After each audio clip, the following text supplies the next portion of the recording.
Penguin Random House Audio presents The Knife Man, Blood, Body Snatching, and the Birth of Modern Surgery by Wendy Moore, read for you by Steve West. I have made candles of infants fat. The sextons have been my slaves. I have bottled babes unborn, and dried hearts and livers from rifled graves. From The Surgeon's Warning, Robert Southey, Poems, 1799. Chapter 1. The Coach Driver's Knee. St. George's Hospital, Hyde Park Corner, London, December 1785. The patient faced an agonizing choice. Above the cries and moans of fellow sufferers on the fetid ward, he listened as the surgeon outlined the dilemma. If the large swelling at the back of his knee was left to continue growing, it would soon burst, leading to certain and painful death.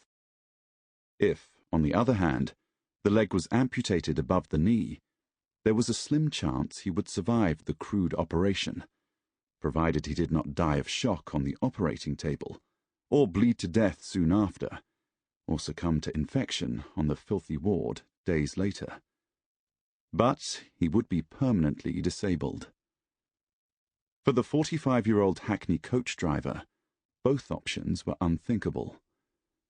Since he had first noticed the swelling in the hollow behind his knee 3 years ago, the lump had grown steadily until it was the size of an orange.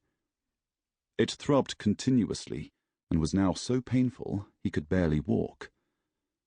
Extended on the hospital bed before him, his leg and foot were hideously swollen, while his skin had turned an unsightly mottled brown.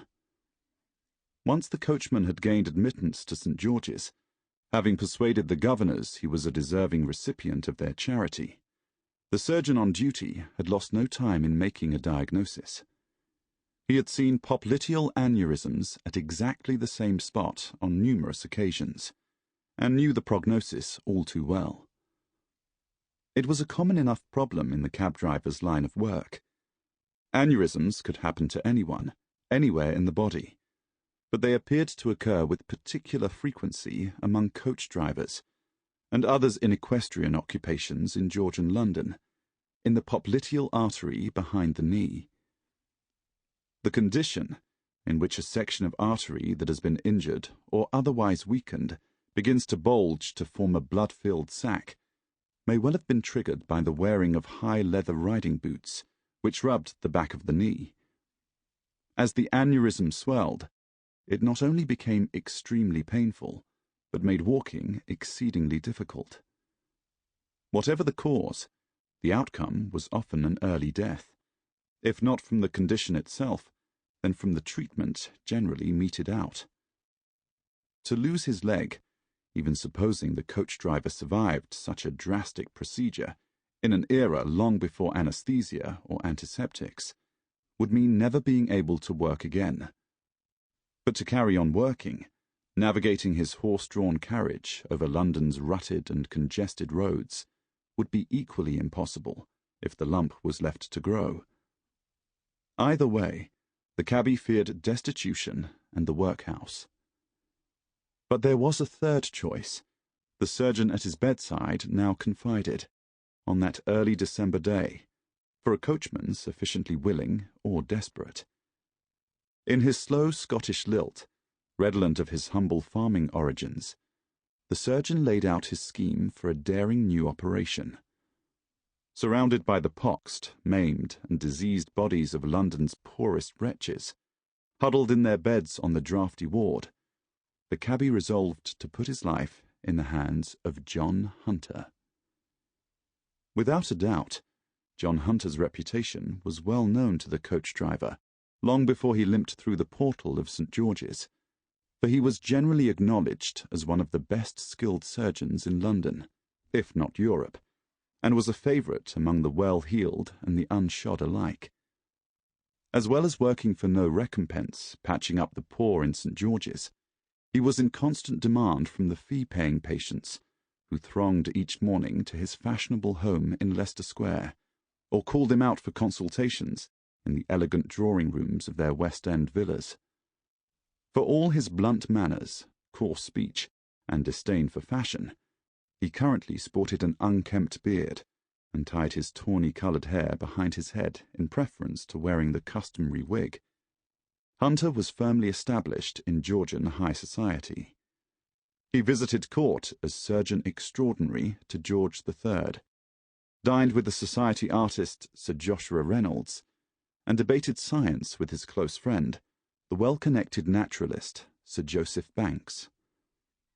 Now aged 57, with 17 years' service at St. George's under his belt, Hunter was renowned for his pioneering and controversial operations. Only 2 months before the coach driver's admission, he had skillfully cut away from the neck of a 37-year-old man a massive benign tumour weighing more than 8 pounds and roughly the size of an extra head. The relieved patient had walked away with only a long, neat scar as souvenir of his ordeal. Hunter was popular with the medical students too. The coachman had watched the eager pupils trooping devotedly after their teacher on his ward rounds, for more students flocked to Hunter's side than to all the other surgeons at St. George's put together.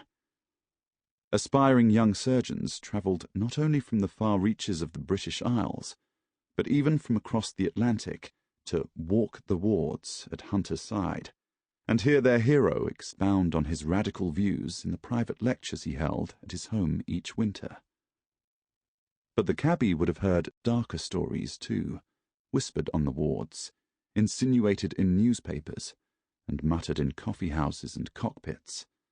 For Hunter was as much feared and despised as admired in 18th century London. Although his pupils idolized their master, and patients often had cause to thank the bluff but honest surgeon, Hunter's fiery temper and maverick views had earned him powerful enemies within the 4 walls of St. George's and beyond.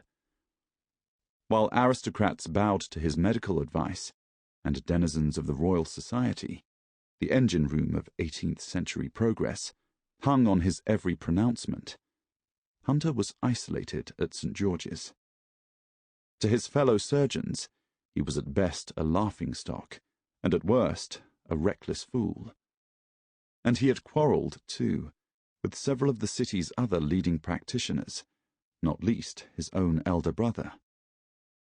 To the students, the explanation for this was straightforward. Hunter was simply so far ahead of his contemporaries that he stood alone. But his rivals at St. George's had other opinions.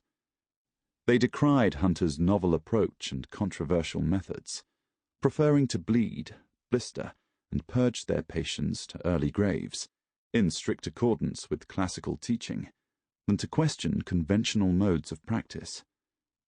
They even encouraged Hunter's most vociferous enemy, a mediocre house surgeon named Jesse Foote, who had worked in a neighbouring hospital and whom Hunter had upset by criticising a surgical appliance the young upstart had invented. In Foote's jaundiced view, Hunter was a very inferior, dangerous, and irregular practical surgeon, who was embroiled in continual war at St. George's. But there were stranger stories still about the rebellious surgeon. Hunter was known to keep rare and exotic wild beasts, including a lion, a jackal, a dingo, and 2 leopards, at his country home in the tranquil village of Earl's Court, a few miles west of London. In this rural retreat, the surgeon performed countless experiments on animals, both dead and alive. Innumerable research papers, presented to his friends in the Royal Society, detailed his bizarre trials, such as grafting a cockerel's testicle into the belly of a hen, an early step toward transplanting body parts in humans, as well as the freezing of fish and rabbits' ears in a forlorn attempt to invent a scheme for human immortality. At this prototype research centre, Hunter dissected great carcasses, including whales washed up on the banks of the Thames, apes sent back from explorations into unmapped territories, and elephants Sample complete. Ready to continue?